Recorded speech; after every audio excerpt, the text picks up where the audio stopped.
Sementara itu, kasus penahanan ijazah oleh sebuah perusahaan yang bergerak di bidang niaga di Surabaya terus bergulir. Ya, salah satu pekerja yang ijazahnya ditahan melaporkan perusahaan tersebut ke Mapolda Jawa Timur.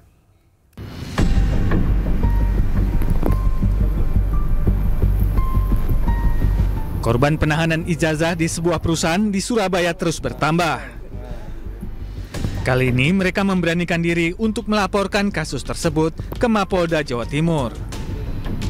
Korban membawa surat tanda jaminan ijazah yang diserahkan saat tes wawancara di tempat kerjanya pada 2019 lalu. Siapa bosnya itu? Diana langsung. Diana viral itu. Bilangnya gimana, Mas? Kenapa? Bilangnya gimana? Saya coba ngomong baik-baik, terus saya telepon, saya kesana kan sama ayah saya, terus saya telepon, ternyata di situ kan nggak ada orangnya, terus saya telepon. Kemudian setelah telepon itu malah saya yang dimaki-maki. Dimaki-maki? Iya, dimaki-maki kata-kata kotor gitu. Jadi nggak memberikan, terus saya tanya masalahnya apa, nggak dijawab, tambah kayak memaki-maki saya. Yang kita laporkan di sini atas nama Vero dan kawan-kawan, karena yang menerima ijazah dan SKCK penerima di situ adalah si Vero dan kawan-kawan. Karena kita sebut ada kawan-kawan karena yang bertanda tangan Vero, yang ada ditulis di bawah itu namanya bukan Vero, ada Denji. Pasalnya apa itu? Kita cantumkan di sini pasal 372 penggelapan. Kita mau ambil ijazah kawan-kawan yang tertahan deh. Oke, tapi saya nggak ada hak untuk menjawab ya, saya serahkan ke Bu Diana. Ini ngawur. Tapi ada nggak ijazah? Ini polisi loh, saya negara loh, saya bisa memaksa loh. Enggak, negara ini sifatnya memaksa. Pak, saya kok dibentak-bentak sih? Bukan, Anda bohong tadi. Enggak, Pak. Pak, saya jadi takut loh.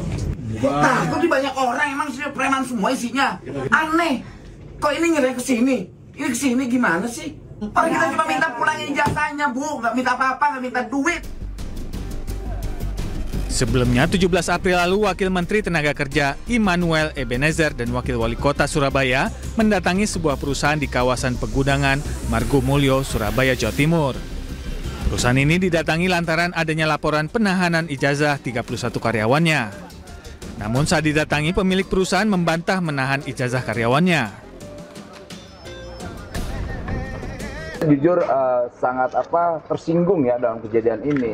Itu siapa yang ditahan ijazahnya? Saya nggak nahan. Siapa yang nahan? Saya nggak nahan. Benar Ibu nggak nahan? Enggak. Kalau seandainya kita panggil orang lainnya ditahan gimana? Boleh.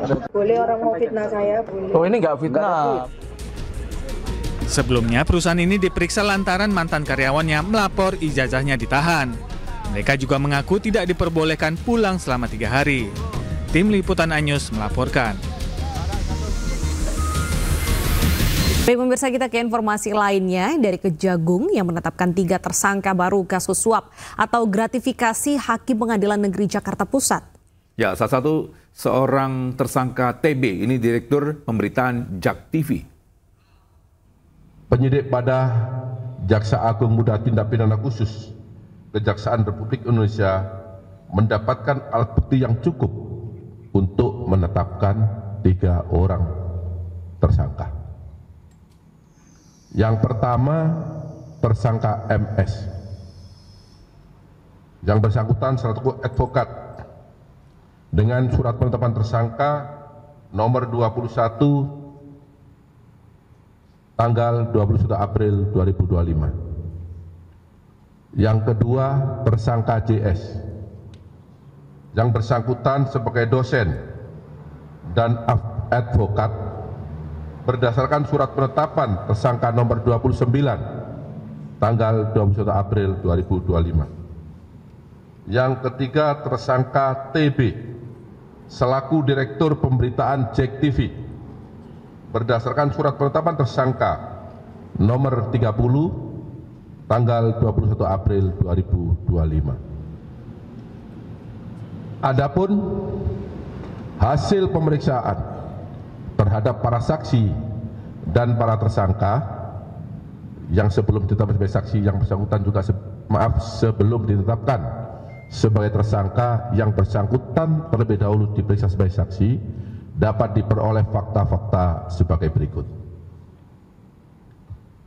Terdapat permufakatan jahat yang dilakukan oleh MS, JS bersama-sama dengan TB selaku Direktur Pemberitaan JEK TV untuk mencegah, merintangi atau menggagalkan secara langsung atau tidak langsung dalam penanganan perkara tindak pidana korupsi tata niaga komoditas timah di wilayah IUP di PT Pertamina Tbk dan tindak pidana korupsi dalam kegiatan importasi gula atas nama tersangka Tom Lembong, baik dalam penyidikan, penuntutan maupun pemeriksaan di pengadilan.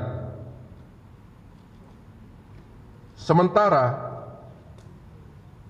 berlangsung yang saat ini prosesnya sedang berlangsung di pengadilan dengan biaya sebesar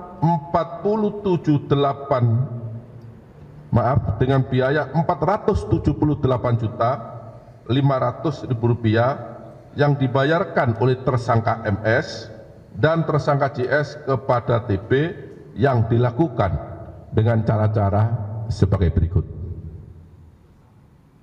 Tersangka MS dan tersangka JS mengorder tersangka TB untuk membuat berita-berita negatif dan konten-konten negatif yang menyudutkan kejaksaan terkait dengan penanganan perkara akuo, baik ketika di penyidikan, penuntutan maupun di persidangan, dan tersangka TB mempublikasikannya di media sosial, media online, dan JEK TV News sehingga kejaksaan dinilai negatif dan telah merugikan hak-hak para tersangka atau terdakwa yang ditangani oleh tersangka MS dan tersangka JS selaku penasihat hukum tersangka atau terdakwa. Pemirsa, Menteri-Menteri Kabinet Merah Putih bergantian berkunjung ke kediaman Joko Widodo. Namun Jokowi menegaskan pertemuan hanya merupakan silaturahmi dan membantah isu matahari kembar yang muncul. Meski tidak lagi menjabat, Presiden ke-7 Republik Indonesia Joko Widodo masih dikelilingi sejumlah pejabat di pemerintahan Prabowo Gibran. Bertajuk silaturahmi, sederet menteri berdatangan ke rumah Jokowi di Solo, Jawa Tengah. Ya, diantaranya Menteri Koordinator Bidang Pangan Zulkifli Hasan, Menteri SDM Bahlil Lahadalia, Menteri Kelautan dan Perikanan Sakti Wahyu Trenggono, Menteri Kesehatan Budi Gunadi Sadikin, hingga Ketua Dewan Ekonomi Nasional Luhut Binsar Panjaitan. Eksistensi pengaruh Jokowi terungkap setelah sejumlah menteri masih menganggap Jokowi sebagai pemimpin. Namun Presiden ke-7 Republik Indonesia Joko Widodo membantah ada matahari kembar. Apa yang salah? Silaturahmi di hari Lebaran kan sangat baik kepada siapapun, ya. Kemudian mengenai matahari kembar, nggak ada yang namanya matahari kembar. Matahari itu hanya satu, yaitu Presiden Prabowo Subianto. Sudah jelas. Kalau selama ini menteri dan wakil menteri kesini itu apakah juga meminta saran dan masukan? Silaturahmi biasa dan itu baik. Silaturahmi itu. Kalau beberapa yang masih menyebut bos sendiri gimana? Beberapa menteri masih menyebut Bapak sebagai bos. Mantan bos.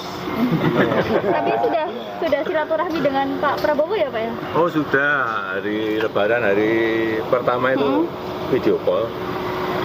Gak lama dengan beliau. Dengan Pak Ma'ruf juga nih Pak? Pak Ma'ruf juga, Pak Presiden Prabowo juga.